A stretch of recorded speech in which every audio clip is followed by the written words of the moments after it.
प्रदीप भंडारी जी, आपसे शुरुआत करते हुए तेजस्वी यादव की ओर से कुछ देर पहले आप पर निशाना साधते हुए यह कहा गया है कि हम मंदिर भी सजाएंगे, मस्जिद भी सजाएंगे, कर्म के आधार पर अपनी राह आगे बढ़ाएंगे, और आप लोग ध्रुवीकरण की सियासत करते हैं, इस पर कामयाबी नहीं मिलेगी। प्रदीप भंडारी जी, क्या है इस पर जवाब आपका?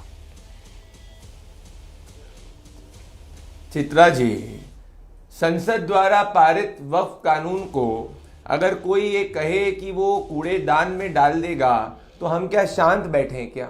हम संविधान को मानने वाले लोग हैं, आप सब भी संविधान को मानते हैं। तो अगर कोई कहेगा कि वो संविधान को कूड़ेदान में डाल देगा, संविधान द्वारा संसद को अधिकार दिए गए कानून को कूड़ेदान में डाल देगा, तो हम क्या चुप बैठेंगे? हम नहीं चुप बैठ सकते। तुष्टीकरण करने वाले चुप बैठ सकते हैं। आर्टिकल 256 संविधान की धारा कहती है किसी की राज्य में भी सरकार बन जाए वो तब भी संविधान के किसी भी कानून को कूड़ेदान में नहीं डाल सकता। तब भी तेजस्वी यादव बोल रहे हैं कूड़ेदान में डाल देंगे। क्यों? क्योंकि इनको मुसलमान वोट चाहिए। ऐसा तो वही लोग कर सकते हैं जो शरिया में विश्वास रखते हैं कि संविधान के कानून को कूड़ेदान में डाल देंगे। इन्हीं की रैली के अंदर शरिया की बातें चल रही थी। और इनका इतिहास क्या रहा है? लालू प्रसाद यादव तो 2024 के चुनाव में यही कह चुके हैं कि भाई मुसलमानों को रिजर्वेशन दे देना चाहिए, दलितों का, वंचितों का छीनकर। यही है तेजस्वी यादव जिनका वीडियो वायरल हुआ था, जो कह रहे थे कि हमसे बड़ा कोई मुसलमानों का कर सकता है क्या? यही वो लोग हैं जिनके समय में दलितों का सबसे ज्यादा नरसंहार होता था। यही वो लोग हैं जो ये कह रहे थे कि भाई मुसलमान, अगर ओबीसी हो, ओबीसी जाति में मुसलमानों को दे दिया जाता है सब कुछ, इसमें ये चुप बैठते हैं। तो इनका तो पूरा इतिहास रहा है कि राम भक्तों पे ऊपर गोली चलाना इनके अलायंस पार्टनर चलाते हैं। लालू प्रसाद यादव जो है वो राम भक्त होने के ऊपर इनकी सरकार के ऊपर एफआईआर हो जाती थी। तो जब इनका इतिहास ये रहा है और आज ये ना हमसे कोई मुद्दे पे सवाल पूछ रहे हैं, ये कह रहे हैं कि मंदिर तो बनवाने जा रहे हैं मां सीता का, उसके जरिए क्या चुनावी लाभ लेने की कोशिश की जा रही है? इस सवाल पर मैं आऊंगी, लेकिन अब आप लोग विपक्षी नेताओं को पाकिस्तान भेजने की भी नसीहत दे रहे हैं ना प्रदीप भंडारी जी? 2 लाइन पे जल्दी से इस पर, जब बिना पाकिस्तान के काम नहीं चलेगा क्या बीजेपी का? फिर उसके बाद मैं बाकी मेहमानों के पास जाऊंगी। प्रदीप जी, पाकिस्तान तो इनका दोस्त है चित्रा जी। हम तो पाकिस्तान के अंदर घुस के ऑपरेशन सिंदूर में मानते हैं। यही लोग पाकिस्तान के पोस्टर बॉय बनते हैं। ये राहुल गांधी जो कह रहे थे कि वो हिंदुस्तान के स्टेट के खिलाफ लड़ना चाहते हैं, यही वो लोग हैं जो आतंकवादियों के केस वापस ले लेते हैं। तो मेरा कहना यह है कि ये देखिए आप, जो तेजस्वी यादव के पिताजी लालू प्रसाद यादव अपने कदमों में बाबा साहेब भीमराव अंबेडकर की फोटो को रखते हैं, वो क्या कभी संविधान को मान सकते हैं? तो पाकिस्तान की शरिया को मानेंगे। पवन वर्मा जी आपके पास, लेकिन उसके पहले नवल किशोर जी।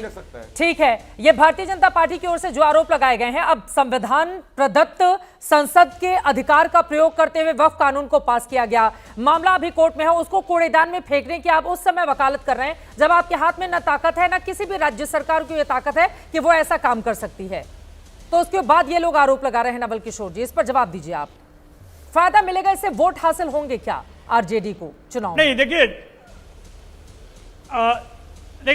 चित्रा जी, वोट के लिए तो सच को झूठ और झूठ को सच बताना भारतीय जनता पार्टी का पिछले 10 साल से यही काम कर रहा है। सच तो बोलने, सच के पास भी नहीं जाते हैं। हम लोग जो बात कहते हैं वो स्पष्ट कहते हैं। जो संविधान संगत बातें नहीं है उनको खारिज करने की बात करते हैं। आप कहते हैं संसद द्वारा बनाए गए हैं कानून, तो खुद मोदी जी ने वापस लिए, वो क्या अपने अलमीरा में रखे हैं या कूड़ेदान में ही फेंका ना उन्होंने? जो 3 कृषि कानून वापस लिए, 1 साल तक किसानों को परेशान करके, उनको आतंकवादी कह के, उनको रोकने के लिए जो काम आतंकवादियों के लिए किया जाता वो उन्होंने किया दिल्ली के आसपास। उसके बाद उस कानून को वापस लिया, तो वो ऐसे कानून तो कूड़ेदान में ही जाएंगे ना। आप सही सी बात है कि भारतीय जनता पार्टी को बिहार में डर लग रहा है। उनको मालूम है कि उनके विचार पुत्र जो थे, कम्युनल जो सांप्रदायिक रथ लेकर जा रहे थे, उसको लालू जी ने ही रोका था। हम लोग आज भी बिहार में कार्यों पे आधार पे वोट मांग रहे हैं। 2020 में भी पढ़ाई, कमाई, सिंचाई, दवाई, कार्रवाई के आधार पे वोट मांगा और सिंगल लार्जेस्ट पार्टी के रूप में उभर कर सामने आए। 2015 में यही गिरिराज सिंह और अमित शाह जी पाकिस्तान भेज रहे थे। पाकिस्तान भेज 20 में भी भेज रहे थे पाकिस्तान, 25 में भी भेज रहे हैं। यही भारतीय जनता पार्टी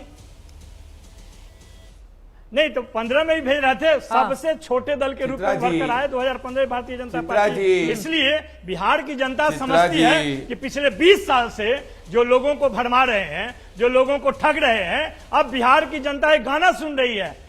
हम दिखावे में और छलावे में नहीं आने वाले हैं। हम काम के आधार पे नेता चुनेंगे और उसमें सबसे आगे तेजस्वी जी चल रहे हैं, क्योंकि उन्होंने 17 महीने में वो काम करके दिखाया है जो भारतीय जनता पार्टी 17 साल में 20 साल में करके नहीं दिखाया। यही उनको परेशान कर रहा है। ठीक है प्रदीप जी,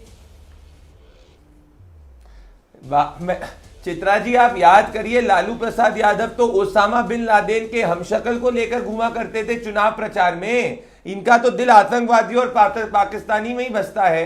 यही है लालू प्रसाद यादव ना। आप उठा के देखिए अपने आर्काइव के अंदर, आतंकवादियों के अलावा ये शाहबुद्दीन तो AK-47 उठाता का, जो AK-47 मेड इन पाकिस्तान होती थी। यही है लालू प्रसाद यादव जो ओसामा बिन लादेन के हमशक्ल को लेकर घूमते थे। और मेरे भाई नवल किशोर भाई, कोई भी कानून जो होगा उसको प्रधानमंत्री या संसद ही वापस लेगी। तो मुझे बताओ बिहार के अंदर किसकी भी सरकार बने उसका क्या लेना देना है संसद के कानून से?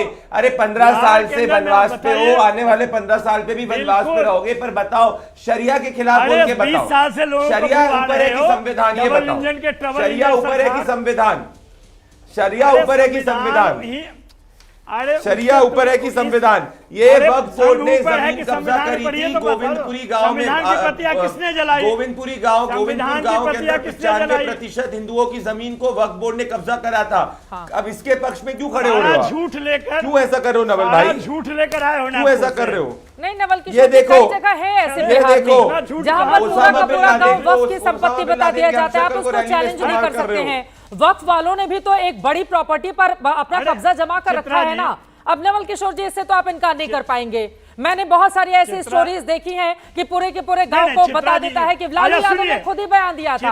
अब बाकी लोगों को छोड़िए, आपके सबसे बड़े नेता लालू प्रसाद यादव ने खुद ही बयान दिया था वक्फ को लेकर कि इसमें संशोधन किए जाने के, इसमें ध्यान दिए जाने की जरूरत है, जमीन पर कब्जा कर लेते ये लोग। अगर बिना संदर्भ का किसी बयान का अर्थ निकालेंगे तो यही समझ में आएगा। लालू जी ने तो यह भी कहा था कि भारतीय बीजेपी का मतलब भारत जलाओ पार्टी है, और वह सच निकला। पिछले 10 साल से देश में चारों तरफ अगर तनाव टकराव की स्थिति पैदा की गई है और लोगों को बेरोजगार किया है, खासकर बिहार में देखिएगा कि पलायन प्रदेश, अरे लालू प्रसाद यादव खुद संसद के अंदर बोल रहे थे भैया, जिस चीनी मिल के सामने झूठ बोलते हैं, खुद संसद के अंदर अब बाकी लोगों को लेकर आते हैं।